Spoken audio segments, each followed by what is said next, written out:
나의 영원하신 기업 생명보다 귀하다. 나의 갈 길 가는 도로 나와 동행하소서. 주께로 가까이. 이 시간 흩어진 사람들의 사명이라는 제목으로 하나님의 말씀을 대언해 드립니다. 하나님의 선교 전략이라는 신학적 용어가 있습니다. 하나님의 선교 전략은 우리 인간들이 생각하는 선교 전략과는 분명히 차이가 있음을 알 수 있죠. 보통 우리가 인간들이 생각하는 선교 전략, 쉽게 교회가 생각하는 선교 전략, 먼저는 얼마나 우리가 선교금을 모을 수 있는가, 또 내지는 어느 선교지를 택할 것인가, 어느 선교사님을 도울 것인가, 또 어떻게 우리가 그분을 돕겠는가, 얼마를 우리가 함께 할 수 있는가, 뭐 이런 생각으로 보통 교회는 선교 전략을 짜고자 합니다. 이런 데 비해서 하나님의 선교 전략이라고 하는 것은 우리가 전혀 생각할 수 없는 아주 간단합니다. 아주 단순합니다. 그럼에도 우리가 생각지 못한 선교 전략을 하나님은 갖고 계심을 알 수 있죠. 하나님의 선교 전략을 보시게 되면 우리가 지금까지 계속 지금 4주에 걸쳐서 스데반 집사의 이야기를 듣고 있습니다만, 스데반 집사가 지난주의 말씀을 통해 순교를 당하시죠. 이 순교를 당하시는 것조차도 하나님의 선교 전략 가운데 하나인 것을 알 수 있습니다. 이 순교를, 스데반 집사님이 순교를 당한 순간 나타난 것은 뭐냐면 박해가 있었어요. 무시무시한 핍박이 있었고요. 이 일로 인해서 스캐터링, 흩어지게 됩니다. 모든 사람들이 하나로 모이질 못하고 뿔뿔이 이제 전 세계적으로 흩어지는 디아스포라의 현상이 나타나는 것을 볼 수 있죠. 그러니까 하나님의 선교 전략이라는 것을 간단하게 설명하면 이겁니다. 여러분들이 연못 가운데다가 돌을 이렇게 던지면 돌이 풍 하고 떨어지는 순간에 파장이 일게 되죠. 물결이 일어나게 되면서 그 물결이 그냥 가만히 있는 것이 아니라 점점 넓어지는 그 모습이 바로 하나님의 선교 전략 가운데 하나라는 것을 우리가 알 수 있습니다. 하나님의 선교 전략은 이미 예수 그리스도께서 우리에게 말씀하신 바가 있죠. 사도행전 1장 8절 말씀을 보시게 되면 곧 예수 그리스도께서, 부활하신 예수님께서 우리에게 하신 말씀입니다. 다 같이 한번 읽겠습니다. 시작. 오직 성령이 너희에게 임하시면 예루살렘과 온 유다와 사마리아와 땅끝까지 이르러 내 증인이 되리라. 하나님의 선교 전략이라는 것이 바로 이겁니다. 성령이 우리에게 임하시게 되고요. 성령이 임하시게 되면 그 다음에 예루살렘에만 머물러 있지 않고 사마리아, 그리고 온 유대 땅, 그리고 땅 끝까지 전 세계적으로 복음이 전파되게 하는 것이 바로 하나님의 선교 전략이라고 말씀드릴 수 있죠. 이걸 이미 예수님께서 우리에게 분명하게 이런 계획을, 하나님께서 전략을 가지고 계시다라는 것을 우리에게 밝혀주신 바 있습니다. 그런데 이 강권적인 하나님의 선교 전략 가운데는 구체적으로 들어가서 보면 거기에는 항상 박해와 핍박과 고난과 어려움이 따라오게 되어 있음도 우리가 알 수 있죠. 편한 가운데, 그러니까 그런 말씀이 있잖아요. 선교지는 선교사를 반기는 것이 아니라는 거예요. 선교지는 반드시 선교사를 밀쳐냅니다. 왜 우리 문화 속에 들어왔니? 왜 우리 동네에 들어와서 조용한 이 마을을 이렇게 예수쟁이로 만들려고 하니? 라는 박해가 반드시 있다라는 것을 우리가 잘 아는 것처럼 하나님의 선교 전략 가운데는요, 항상 핍박, 고난, 어려움을 우리가 내포하고 있음을 알 수 있죠. 자, 하나님의 전략을 한번 봅니다. 오늘 본문 1절 말씀 보세요. 하나님께서 이제 선교 전략을 일으킬 때 첫째로 보세요. 사울은 그가 죽임당함을, 여기 그는 누구죠? 스데반 집사예요. 스데반이 죽임을 당하는 것을 어떻게 했더라? 마땅히 여기더라. 그런데 보세요. 그날에 예루살렘에 있는 교회에 어떻게 됐더라? 온 that day, 그날에요. 스데반 집사가 순교당하신 그날에 바로 예루살렘에 있는 교회가 큰 박해가 있었다는 거예요. 이게 하나님의 선교 전략 가운데 들어가 있는 겁니다. 그러다 보니까 사도들만 예루살렘 교회를 지키고 나머지 모든 성도들이 다 유대와 사마리아 모든 땅으로 흩어지게 됐다. 여러분, 이거는 우연히 된 게 아닙니다. 겁이 나니까 성도들이 도망간 게 아닙니다. 물론 사람들의 마음은 그럴 수 있을지라도 이 모든 것을 전략적으로 계획하신 분이 누구라? 하나님이시라는 거예요. 하나님의 선교 전략 가운데 이러한 역사가 나타나는 것을 우리에게 보여주는 겁니다. 그런데 여기 재미난 장면은 이 지금 사도행전을 쓴 분이 누구죠? 누가복음을 쓴 누가예요. 저자가 누가이신데 이 누가라는 분이 8장 1절을 시작하면서 사울은 그가 죽임당함을 마땅히 여기더라 라고 이렇게 확 못을 박는 이유가 무엇일까? 여기에는 나름대로 의도가 있을 겁니다. 이것은 뭐냐면 저자 누가 입장에서 보면 나중에 이 사울이라는 사람이 어떤 사람이 되죠? 위대한 바울이 되잖아요. 그러니까 위대한 바울로서 하나님 앞에 쓰임받고 정말 하나님 앞에 순교까지 당하는 이런 기가 막힌 하나님의 종이 탄생하기까지는 먼저 그는 어떤 사람이더라? 스데반 집사가 죽는 것을 당연하게 여겼더라라고 말합니다. 그러니까 뭐냐면 그가 얼마나 악한 사람이었는가를 강조하는 겁니다. 하나님께 쓰임받기 전에, 하나님을 만나기 전에 그가 얼마나 사악한 자였는가를 말씀하고 싶었던 겁니다. 그러다 보니까 누가는 이 사울의 이야기를 전혀 숨김없이, 어떤 부끄러움 없이 그냥 그대로 하나님 앞에서 다 노출시키는 거죠. 그래야 또 나중에 그분이 얼마나 하나님 앞에 헌신되어지고 하나님의 종으로서 살아가는지가 극히 대조가 될 수 있기 때문에 그렇습니다. 자, 여기 사울은 마땅히 여겼다라는 거예요. 스데반 집사의 죽음을 마땅히 여겼다라는 건 뭐냐면 사울이라는 사람 자체가 아주 극히 종교화되어 있고 그리고 교리화되어 있고 신학화되어 있고 율법적인 이런 모습에서 태도를 가지고 사울이 살았음을 강조하고 있는 겁니다. 그러니까 이거는 우연히 된 게 아니에요. 사울이라는 사람이 감정적으로 예수쟁이들이 미워서 그러다가 어느 순간 욱하는 일이 있으니까 그래서 죽였더라가 아닙니다. 평상시에도 사울이라는 청년의 마음에는 예수쟁이는 곧 하나님을 경멸하는 자들이고 하나님을 정말 경시하는 자들로서 하나님의 영광을 가리는 자들이라 생각하고 있었던 겁니다. 그래서 그는 의도적으로 합당한 일이라고 이렇게 스데반 집사 같은 사람은 죽이는 일이 돌로 때려서 죽이는 일이 당연한 일이 합당한 일이요. 이것은 신앙적으로도 율법적으로도 맞는 이야기다 그렇게 생각한 것을 말합니다. 이처럼 사울이라는 분이 어떤 생각을 가지고 그 청년이 스데반 집사를 죽였는가를 보죠. 그런데 여기에서 끝나지 않고요. 자, 3절로 일단 넘어갑니다. 3절 넘어가서 보시면 사울이 얼마나 끔찍한 일을 행하는지 다 같이 있습니다. 시작. 사울이 교회를 전멸하되 각주제가 남녀를 끌어다가 거기에 넘기니라. 여러분, 사울이라는 분이요 얼마나 열심히 있으면 교회를 어떻게 했다? 잔멸했어요. 사실 잔멸이라는 단어를 사람들이 잘 쓰질 않죠. 뭐 요즘에 얘기하다가 잔멸하다 하면 잔멸이 뭐지? 뭐 잔인하게 멸하는 건가? 그렇게도 생각할 수 있는데 잔멸이라고 하는 것은 여러분 아는 것처럼 소잔시키는 거예요. 그냥 점점 모든 것이 다 없어지는 걸 말하는데 그런데 영어 성경에는 그냥 destroy라고 돼 있어요. 그런데 여러분들이 헬라어 원어를 보게 되면 어떤 뜻이냐면 재미난 뜻을 가지고 있어요. 멧돼지가 포도원을 허무는 장면. 여러분 혹시 어떤 고구마 밭이던 여러분들이 자그마하게 농사를 지었는데 멧돼지들이 여러 마리, 멧돼지는 하나 혼자 다니질 않더라고요. 화천기도원에 있을 때도 보니까 그냥 여러 마리들이 와서 이렇게 심어놓은 모든 농사를 밭을 그냥 없애버리는데 얼마나 얘들이 욕심이 많은지 그냥 다 먹고요. 다 먹는 것도 정말 모자라서 코로 그 땅을 다 파놔요. 얼마나 깊게 파는지 몰라요. 그러고서 멧돼지들이 한번 휩쓸고 가면 정말 잔멸됩니다. 모든 게 하나도 남지 않아요. 이게 바로 헬라어식 표현인 거예요. 그러니까는 사울이라는 사람이 교회를 어떻게 했더라? 멧돼지처럼 완전히 뿌리까지 뽑아낸다는 거예요.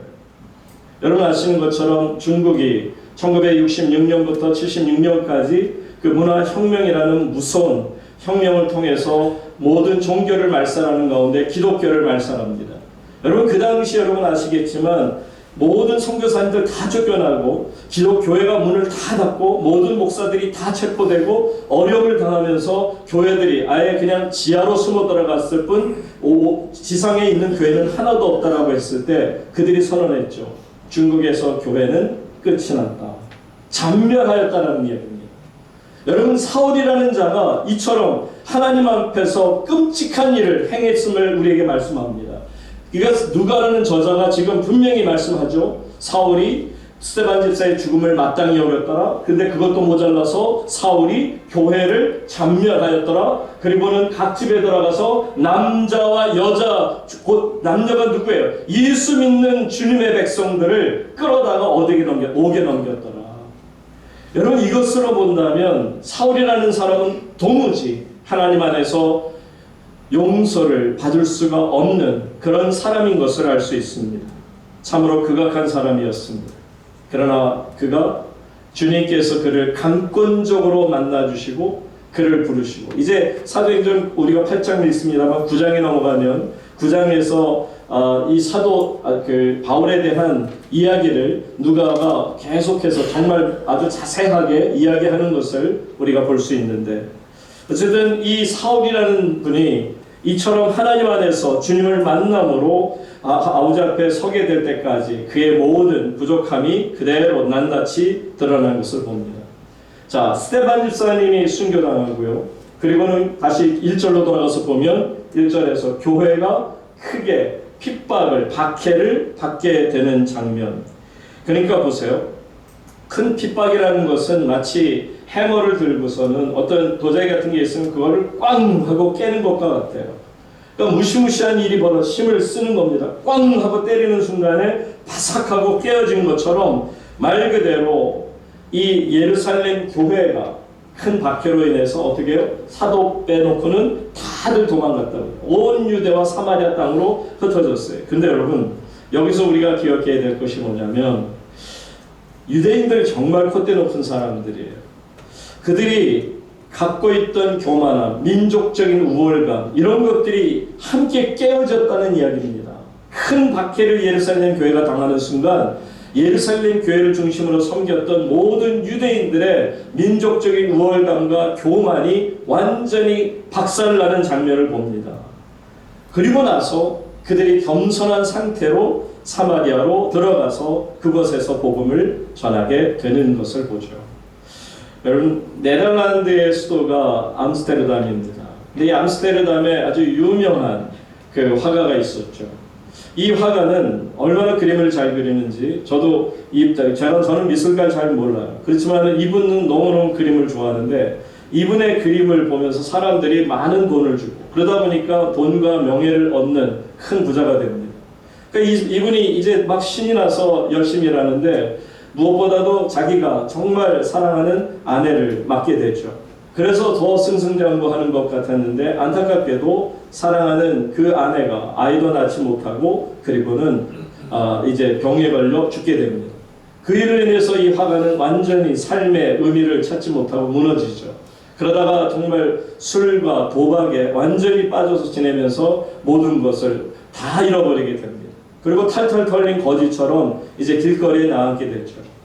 정말 불쌍하게 그저없는 상황에 있을 때 그 친구가 그로 하여금 복음을 제시했고 그 예수 그리스도의 복음을 이 사람이 받아들이죠. 참 우리가 아는 거지만 잘 나갈 때는 예수님 믿읍시다 하면 난 필요 없다. 그게 대부분의 사람들의 태도인 것 같아요. 근데 이처럼 완전히 다 빼앗기고 잃어버리고 나서 무너지고 났을 때 예수 그리스도를 전하니까 그 친구의 말에 이끌려서 교회에 나가고 그러면서 말씀을 접하게 되고 그리고 예수 그리스도를 만나게 됩니다. 그리고는 그분이 다시 삶의 용기를 얻어서 그림을 그리기 시작하죠. 바로 성화를 그리기 시작합니다. 저는 그 렘브란트라는 이 이름을 가진 화가, 아마 여러분 한 번쯤 이름 들어보셨어요. 정말 그림을 잘 그려요. 풍경화도 잘 그리지만 인물화도 잘 그리고요. 그리고 예수 그리스도에 대한 행적을 쭉 그리는 걸 보면 그냥 그 사진첩만 보더라도 은혜가 마음에 정말 이렇게 가슴이 먹먹해질 만큼 은혜가 되는 것을 보죠. 여러분, 여기에서 말씀드리고 싶은 게 뭐냐? 왜 렘브란트는 사람이 이런 처음에 고난을 당해야 되는지 그는 아무도 몰랐을 거예요. 그 자신도 몰랐어요.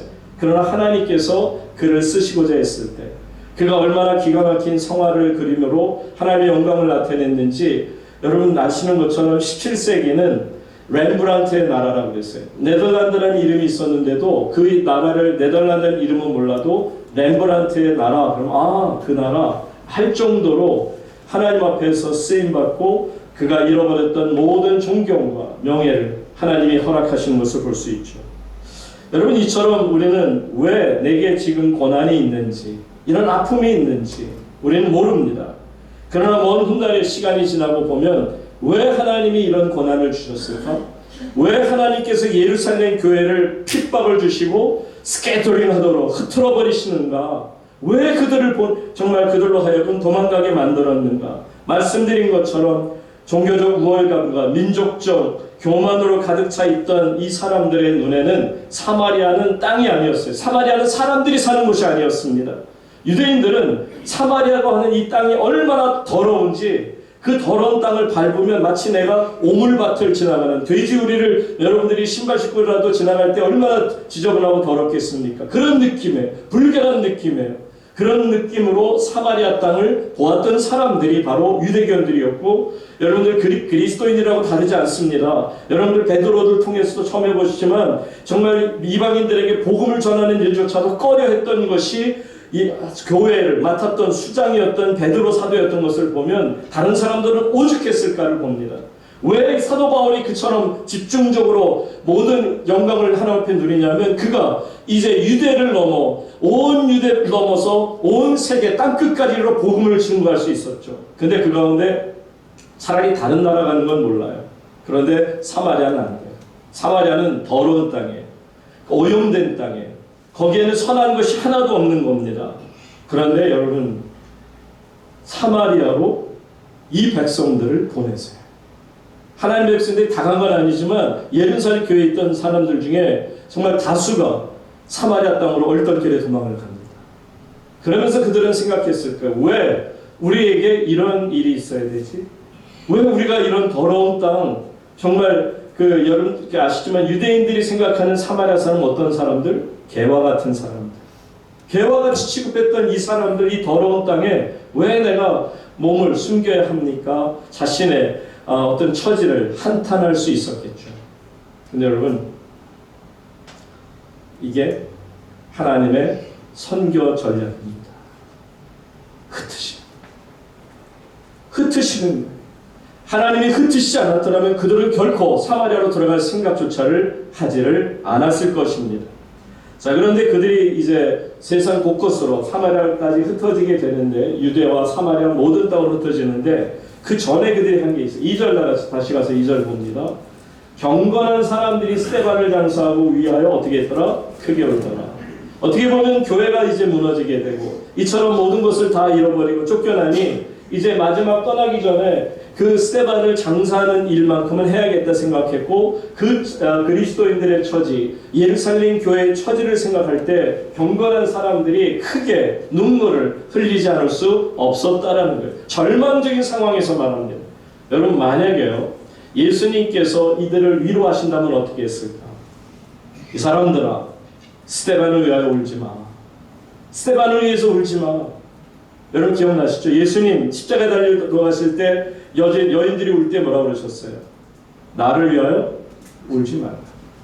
스데반을 위해서 울지 말라고 말씀하십니다. 그렇게 위로하실 거예요. 스데반은 하나님의 영광을 나타낸 자요, 하나님께서 기뻐하는 자요, 하나님 나라 거룩한 백성이 되었노라 선언하지 않으셨을까요? 크게 울고 있는 경건한 사람들에게 주님 성령님께서 그들을 위로하시고 다독거리지 않으셨을까를 생각해 봅니다. 저희가 살아오면서 성령님의 위로를 받는 그것과 다를 것이 전혀 없어요. 아니 더 큰 위로와 평안으로 이 어려움을 당한 경건한 사람들에게 하나님의 크신 위로가 있지 않았을까. 성도 여러분, 이제 하나님의 선교 전략이라는 게 어떤 건지 그림이 그려지세요. 하나님의 선교 전략이라고 하는 것은 흩으실 때는 흩으십니다. 모일 때는 또 모이게 하시지만 흩을 때는 사정없이 흩어지게 하십니다. 제가 시드니에서 1970년대에 이제 이민을 가서 거기에서 생활할 때 교회가 딱 하나 있었어요. 시드니 전체 한인교회는 딱 하나 있었어요. 그때는 식품점도 하나 있고 막 식당도 하나 정도밖에 안 됐어요. 어쨌든 교회가 하나였어요.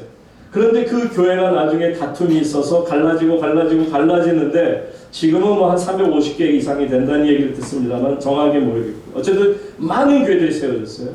그런데 제가 처음에 교회가 막 갈라질 때 하나님 앞에서 하나님 교회가 뭐야 교회지 왜 흩으십니까? 라고 하나님께 기도를 드릴 때 하나님께서 저에게 주셨던 정확한 답은 그겁니다. 흩으심으로 말미암아 하나님의 교회를 통해 모든 백성들에게 다가가기를 원하십니다. 한 개, 두 개가 중요한 게 아니에요. 하나님께서 때로 핍박을 통해 어려움을 통해 다툼을 통해 분란을 통해 가르실 때가 있어요. 흩으실 때가 있어요. 그런데 여러분 그것조차도 하나님의 선교 전략임을 믿으시기 바랍니다. 우리는 하나님 앞에 쓰임 받는다는 거예요. 하나님의 선교 전략이라는 것이 바로 이것인데 중요한 포인트가 있어요. 자, scattering means sending이에요. 흩으심은 보내심이라는 겁니다. 하나님께서 보내시는 거예요. 흩으셨기 때문에 온 유대와 사마리아 땅까지 그냥 흩어버리시는 하나님의 놀라운 선교 전략을 보시기 바랍니다. 이방인의 땅으로 그렇게 싫어하고 더럽다고 생각했던 사마리아 땅으로 흩어지고 보냄을 받게 되는 것임을 잊지 말아야죠. 그러니까 사랑하는 성도 여러분, 실패하시는 거 두려워하지 마세요. 때로 내 앞에 문이 닫히는 거 두려워하지 마세요. 분명히 하나님께서는 지금 내 앞에 있는 문을 닫으시는 이유는 바로 다른 문을 열어주신다는 믿음을 가지시기를 바랍니다. 결국 하나님 안에서는 끝이 없어요. 하나님의 선교 전략을 사람들은 그래서 따라가지 못하고 이해하지 못할 때가 있어요. 내가 왜 지금 이 더러운 사마리아 땅에 있어야 되는지, 내가 왜 이런 어려운 현실 속에 놓여 있어야 되는지를 모를지라도 성령 안에서 하나님의 백성들은 마침내 하나님의 거룩한 뜻을 깨닫는 순간 은혜로다. 은혜야. 하나님께서 나를 흩으시고 나를 보내심이 하나님의 은혜인 줄로 믿으시기 바랍니다. 어느 성도님이 안수 집사님이신데 그분이 그런 말을 합니다. 목사님, 병원에 이제 입원을 하신 거예요. 병원에 입원하셔갖고 하는 말씀이 목사님, 저는 지금까지 이렇게 안수 집사라고 불림을 받지만 한 번도 제대로 복음을 전한 적이 없다는 거예요.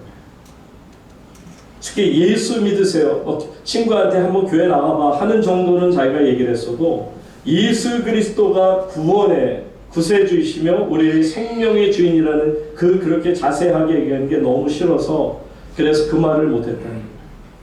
그런데 이제 신방을 간 목사님께 뭐라고 말을 하냐면 목사님, 근데요 저에게 어떤 감동이 말씀을 읽다가 감동이 왔는데 제가 이 병원에 있는 동안 병원에 8분이 있었나 봐요. 베드가 8개고 꽉 차갖고 거기에 뭐 보호자도 있고 그래서 항상 그 병실이 그렇게 아마 중환자실은 아니어서 그런지 사람들이 많고 이렇게 분위기도 있고 서로 이야기를 하는 그런 분위기 속에 이분이 얼마나 복음을 잘 전했는지 이제 그 식사 때마다 같이 이분이 기도를 하고요. 특히 불 끄기 전에 자기 전에 불 끄기 전에 이분이 목사처럼 서서 대표 기도를 하고 그리고 잠에 잤다 그 얘기까지 들려요. 여러분 그분도 왜 병원에 갔을까요? 자기도 몰랐을 거예요. 처음에 왜 내가 아파했는지 내가 왜 병원에 입원을 했는지 몰랐을 거예요. 그렇지만 하나님의 뜻이 분명히 있음을 아시기 바랍니다. 우리의 삶이 그래요. 저의 삶과 여러분의 삶이 다르지 않아요. 여러분 때로 고난이 있습니까? 어려움이 있습니까? 당할 때는 왜 내게 이런 고난이 있지? 왜 이런 아픔을 하나님 내게 주시지? 그러나 이제 지나고 보면 하나님의 계획이셔. 하나님의 선교 전략이었군가를 깨닫게 됩니다. 자, 결국은 이 흩어진 자들이 하나님 안에서 맡겨진 사명이 있음을 깨닫게 되죠. 보세요. 4절로 넘어갑니다. 4절, 5절에 보시게 되면 자, 흩어진 자들의 깨닫는 하나님 주신 사명을 다 같이 읽습니다. 4절 5절 다 같이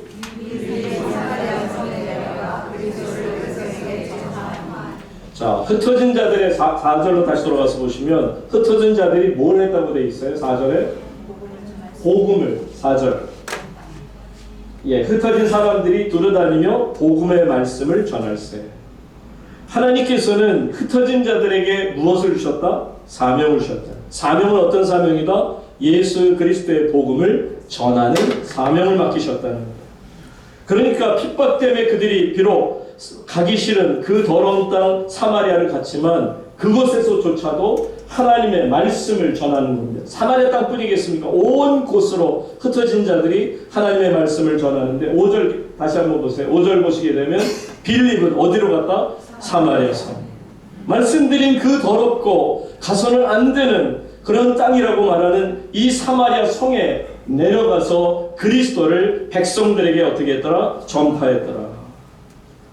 성도님 여러분, 만약에 그들이 예루살렘 교회가 핍박을 당하지 않고 그냥 와시는 것처럼 우리가 사도행전을 계속 들으면서 깨닫는 것처럼 만약에 계속해서 부흥하고 부흥해서 막 10,000명, 20,000명, 수만 명, 수십만 명이 모여 정말 띵까띵까 하면서 우리가 교회다라고 얘기한다면 여러분 하나님의 그 복음이 어떻게 사마리아로 들어갔을까요? 누구한테 가려도 아니 교회 수장이었던 베드로조차도 왜 이방인들 안 돼요? 이방인들 안 돼요. 손사래를 쳤는데 그나마 사마리아 사람들 와 사마리아는 아예 이방인들이 차라리 낫지 저 사람들은 이방인의 축에도 못 들어가요.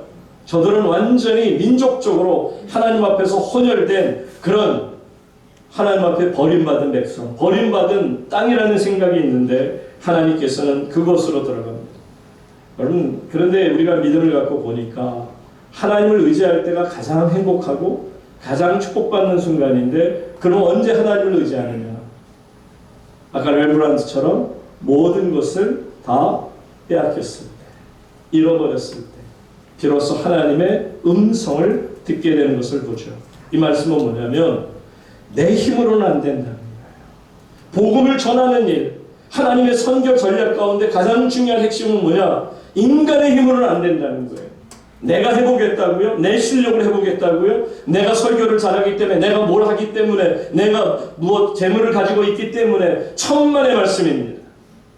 하나님께서는 벙어리를 사용하셔서라도 하나님의 복음을 전하게 될 줄로 믿습니다. 이게 하나님의 선교 전략이라는 거예요. 내가 내 힘으로 할 수 없다고 느꼈을 때 흩어진 자들의 사명은 바로 뭐라? 복음을 전하는 겁니다. 하나님의 말씀을 전하는 겁니다. 사랑하는 우물교회 성도님 여러분, 여러분들이 복음을 전하는 사명자들이 되시기를 축복합니다. 안타깝게도 오늘날 너무나도 많은 교회를 다니는 분 가운데 복음이 없이 그저 교회를 다니는 크리스찬이 아닌 그냥 처치한 교회에 다니는 사람들, 크리스찬이 아닌 크리스찬이라는 그리스도 안에 있는 사람이라면 처치하는 그리스도와는 상관없이 그냥 교회 안에만 머물고 있는 이 사람들을 말합니다. 여러분 이런 상태에서 어떻게 복음이 전해질 수 있는 겁니까? 복음은 엄청난 능력이 있어요. 복음을 제대로 전하잖아요. 진짜로 복음을 여러분들이 전하면요, 복음의 성격은 다이너마이트가 돼요. 꽝 터집니다. 터지게 되면 그 옆에 있는 사람들 다 하나님 안에서 더러운 육적인 일들이 죽게 되는 것을 봅니다. 성령의 놀라운 폭발이 일어나면 정말 어떤 죄인이라도 하나님 앞에서 가슴을 뜯으면서 내가 죄인입니다 고백하지 않을 수 없는 것처럼 여러분 복음이 들려지는 곳에는 하나님의 놀라운 역사가 나타나게 되죠. 어떻게 스데반 집사 같은 분이 돌에 맞아 죽으면서 자기를 그냥 이를 부득부득 깔면서 지난 이를 가는 것을 보았잖아요. 이를 부득부득 깔면서 돌을 쳐서 자기를 죽이는 그 사람들을 향해 용서를 구할 수 있는 거예요. 사랑을 끝까지 베풀 수 있는 거냐면 바로 하나님의 복음을 온전히 붙잡고 사는 주의 백성들입니다.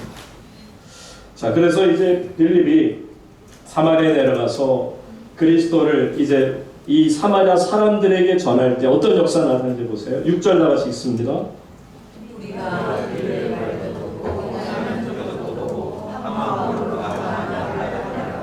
자, 무리라는 것은 사마리아 사람들입니다.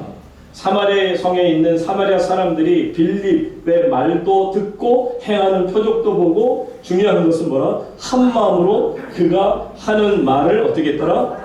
믿었다는 거예요. 그 말씀 그대로 이루어짐을 믿었던 거예요. 사마리아 우물가에서 예수 그리스도를 만났을 때 이 여인이 참되신 예수님의 말씀을 듣게 되는 순간 예수님을 만나고 가지고 왔던 물동이를 던져버리고 이제 사마리아 성으로 들어가서 내가 예수 그리스도를 만났다라고 선포하잖아요. 바로 그가 하는 말을 믿고 따르니라. 그럼 나중에 요한복음 4장에 가서 보시면 수가성 우물가에 있던 여인이 복음을 전할 때 사마리아 사람들이 그 여인의 말을 믿고 따르는 장면이 나옵니다. 성도님 여러분, 사람들이 많은 강의도 하고 많은 좋은 이야기도 할 수 있는데 여러분 인간적인 말을 해도 사람들이 따를 수는 있어요. 그런데 이 역사는 나타나지 않죠. 보세요. 사마리아 성에 빌립이 그리스도의 말씀을 전할 때 많은 무리들이 그 말씀을 그대로 믿고 따르는데 어떤 역사냐? 7절 다 같이 있습니다. 시작. 크게 소리를 지르며 나가고 또 많은 중풍병자와 못 걷는 사람이 나으니. 지금 복음의 말씀을 듣는데 어떤 역사가 나타나냐 보세요. 첫째, 많은 사람에게 붙었더니 뭐예요? 붙으면 떨어질 수도 있는 건데 꽝 하고 붙었어요. 우리 영혼에 그냥 와서 달라붙어 있다는 거예요. 사람들에게 달라붙어 있다는 겁니다. possessed 된 거죠. 사람 속에 들어와서 그냥 그 사람들의 영혼을 꼭 하고 잡고 있는 거예요. 저도 한때는 귀신 축사한다고 전국을 돌아다니면서 예수 이름으로 더러운 귀신을 불러내고 그 귀신을 쫓는 축사행위를 참 많이 했었는데 그때 보게 되면 얼마나 많은 사람들 속에 더러운 귀신이 붙어있는가를 볼 수 있었어요.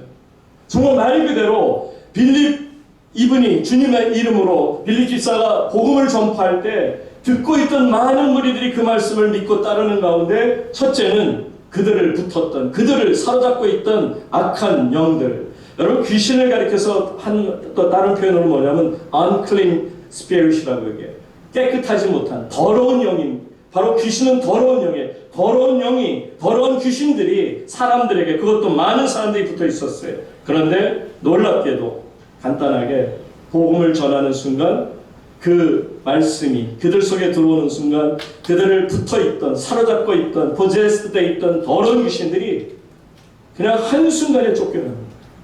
찍소리도 못하고 쫓겨납니다. 물론 찍소리는 하는 것 같아요. 제가 귀신 쫓을 때 보니까 귀신 쫓겨날 때 가장 특징이 많은 것은 많이들 울더라고요. 엉엉 우는 경우가 대부분이에요. 그러다가 나중에 울다가 보면 눈이 쫙 풀리면서 더러운 귀신이 쫓겨나는 것을 보는데 그냥 찍소리를 하는 것 같아요. 어쨌든 이 더러운 귀신들이 복음이 전파되는 것에 기가 막히게도 다 이제는 그들이 흩어지는 거예요. 더러운 귀신들이 쫓겨나면 어딜 가겠어요? 흩어지는 거죠. 그들 역시도 흩어지게 만드십니다. 여러분 하나님의 선교 전략이라는 것을 아시길 바랍니다. 예수 그리스도의 복음이 전파되는 곳에 악한 영들, 더러운 귀신들이 쫓겨남을 믿으시기 바랍니다. 귀신이 들리면 자꾸 졸리고 남을 자꾸 얘기하고 싶고 남 씹는 재미는 밤샐 수 있어요. 말씀 읽고는 밤을 못 새요. 그냥 잡니다. 여러분 그냥 우스개로 하는 말씀이고요. 여러분들이 날마다 영적인 다툼에서 지지 않으시기를 주 예수 그리스도의 이름으로 축복합니다. 자, 복음이 들어오니까 그들을 사로잡고 있던 악한 영들의 역사가 쇠사슬이 끊어지는 것처럼 그대로 풀려나가는 걸 보죠. 제가 설교자로서 여러분들이 아마 설교자의 기쁨을 잘 모르실 거예요. 왜냐하면 설교를 와서 해보신 분이 여기 보니까 없으신 것 같아요. 그죠? 설교를 하게 되면 참 재밌는 게 처음에 뭔가 막 찌들리고 힘들고 어려운 분들이 있어요. 들어오면 벌써 인상이 막 이렇게 펴서 이렇게 찌그러진 표현은 아니고 어쨌든 굉장히 인상이 좀 어두운 그런 모습으로 들어오셨다가 말씀을 듣다 보면 복음이 들어가면서 그 말씀이 그분의 마음들을 위로하시고 타칭하시고 평안을 주시다 보니까 어느 순간에 환하게 정말 스데반의 집사의 얼굴 천사의 얼굴처럼 환하게 돼서 변하는 것을 보면 와 설교 진짜 재밌습니다. 설교 듣는 것도 어떤지 모르지만 전하는 건 정말 재밌습니다. 이처럼 하나님의 복음의 역사, 제 말이 아닌 거죠. 하나님의 복음의 역사가 나타나는 걸 믿으시기 바랍니다. 인간 속에 들어와서 우리를 더럽게 만들고 우리를 물에도 구르고 불에도 던지고 우리를 끝없이 괴롭히던 악한 영들이 이제 주님 안에서 복음이 선포될 때 악한 영, 더러운 영이 떠나갑니다.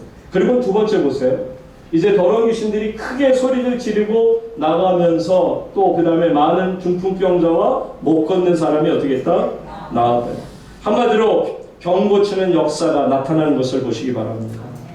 이처럼 복음의 능력이라고 하는 것은요, 하나님 말씀이 선포되는 것에는 놀라운, 우리가 때로는 신비롭다는 이야기가 나타나게 될 줄로 믿습니다. 그러면 어떤 역사가 나타나느냐 보세요. 열매가 있고요. 8절 다 같이 마지막 절 함께 읽습니다. 시작. 그 성에 큰 기쁨이 있더라. 모든 말씀이 이렇게 짧으면 좋겠죠, 그죠? 정말 한 절지만 짧잖아요. 그 성에 뭐가 있더라? Great joy. 너무너무 기가 막힌 기쁨이 있어요. 그동안에 더러운 귀신에게 사로잡혀서 중독에 빠진 사람들, 그것이 도박이든 그것이 마약이든 그것이 술이든 그것이 담배이든 내가 도무지 헤어날 수 없었던 그 더러움 속에 있었는데 그리스도의 복음이 전파되는 순간에 내 마음에 자유롭게 돼. 나 자유 얻었네, 너 자유 얻었네. 우리 모두 자유 얻었네. 와, 이렇게 기쁠 수가. 큰 기쁨, great joy가 임하더라. 여러분, 다시 사마리아 성으로 돌아가 볼게요. 지금 그 성에 어떤 성? 사마리아 성. 더러운 성. 유대인들이 볼 때 개만도 못한 사람들이 사는 곳. 그러니까 사마리아 사람들 속에 무슨 기쁨이 있었겠어요? 늘 유대인들 한때는 자기랑 같은 동포였어요. 같은 민족이었어요. 이스라엘 백성들 보세요. 남한국 유다하고 예루살렘 중심 남한국 유다하고 북한국 이스라엘하고 10지파가 더 많았어요. 그럼 보세요. 북한국 중에 가운데가 바로 사마리아예요. 그러니까 여러분들 아시는 것처럼 사마리아 사람이라고 이스라엘 사람이 아닌 게 아니에요. 그들도 한때는 같은 유대인이었어요. 같은 동족이었어요. 같은 민족이었어요. 같은 거룩한 백성들이었어요. 그런데 다 잃어버렸어요. 그들이 그 아수르에 의해서 혼혈 정책에 의해서 그들이 쫓겨나고 그 다음에 그 땅이 더러워졌다고 판단되어지고 나니 유대 쪽에서는 너희는 더 이상 우리와 같은 민족 아니다라는 거예요. 개와 같다라는 겁니다. 그렇게 살아온 지가 얼마나 또 오랜 시간이 흘렀어요. 그리고 그러니까 늘 마음들이 아팠어요. 사람 대접을 받지 못하던 사마리아 성에 무슨 기쁨이 있었겠습니까? 그들은 무엇을 해도 사람들 앞에 욕먹는 것뿐입니다. 항상 그들에게 들려지는 소식은 슬픈 소식, 아픈 소식, 더러운 소식, 자기들을 욕하는 소식만 끝없이 들려진 것을 말해요. 얼마나 괴로웠을까.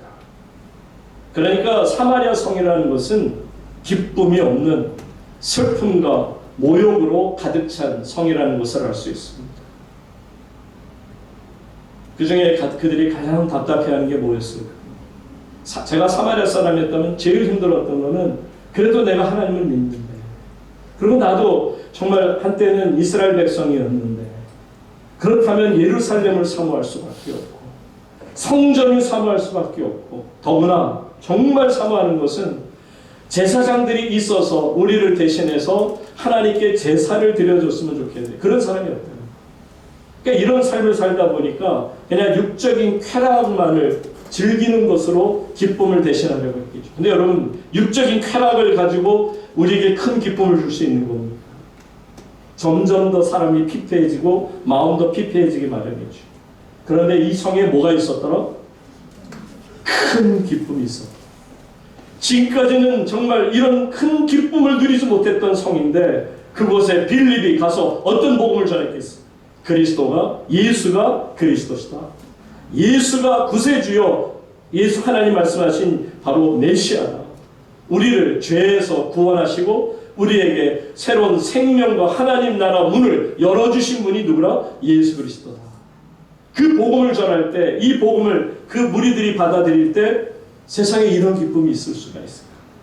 이런 기쁨과 자유가 내게 언제 있었던가? 그들은 뛸 듯이 춤을 추며 good news, 복된 소식, 축복의 소식이 전해지는 순간 온 성은 하나님 앞에서 기쁨으로 찬양할 수밖에 없었던 거죠. 사랑하는 우물교회 성도님 여러분, 여러분에게는 하나님을 발견한 기쁨이 있습니까? 정말 내가 신앙생활하면서 하나님 안에서 큰 은혜와 큰 기쁨을 누리며 살고 있느냐 하는 겁니다. 이 얘기만 하고 마치죠. 여러분, 아르키메데스라는 이 철학자, 그리스의 철학자면서 공학자죠. 그러니까 이 사람이 왕으로부터 명령을 받습니다. 뭐냐면 내 왕관이 좀 이상하다는 거예요. 이게 진짜 순수 금으로만 돼 있는지 아니면 여기 혹시 은을 살짝 섞었는지 자네가 이걸 꼭 밝히라는 거예요. 그걸 어떻게 밝힙니까? 그런데 이 아르키메데스가 이제 목욕탕에 가서 물에 탁 들어가는 순간에 무게의 값을 발견하게 되는 것을 깨닫게 될 때 그가 외쳤던 게 뭐죠? 유레카. 그 소리와 더불어서 목욕탕에서 옷을 입고 나와야 되는데 옷도 안 입고 길거리를 막 뛰어다니면서 유레카 유레카 I found it. 내가 발견했다고 소리 질렀다는 거야. 유명한 이야기 아닙니까? 여러분 왜 그랬을까요? I found it. 내가 발견했어. 내가 예수 그리스도를 만났어. 내가 하나님의 생명을 받았어.